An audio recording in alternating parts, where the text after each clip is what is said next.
सकाळी उठल्यापासून तर रात्री झोपेपर्यंत फक्त तुमचं करावं लागतं.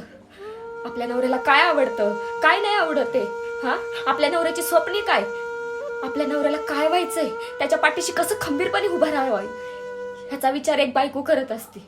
आणि प्रत्येक स्त्री एका पुरुषाच्या पाठीमागं उभा असते ना, म्हणून तो पुरुष आज त्याच्या पायावर उभा आहे. एक गोष्ट लक्षात घ्या, जर तुमची आईच तुमच्या बाजूनी नसती तर तुम्ही आयुष्यात कधीच पुढे गेले नसते. आज जर तुमची बायकोच तुमच्या सोबत नसती तर तुम्ही कधीच पुढे गेले नसते. कधी विचारलं का की आयुष्यात तुला काय व्हायचं होतं, तुझी स्वप्न काय आहेत?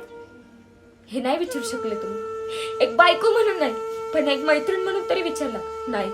आपण तुमच्या लोकांचं आहे ना, एक स्त्री झोपेपासनं तर उठण्यापर्यंत सगळं करत असते. एक गोष्ट लक्षात घ्या. आणि ना, कुठली स्त्री कमजोर नसती हे सुद्धा लक्षात असू द्या.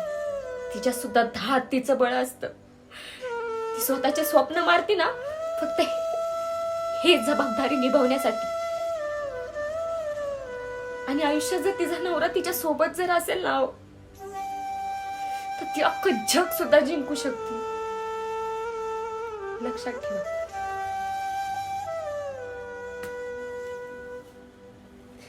स्त्री कमजोर नसते.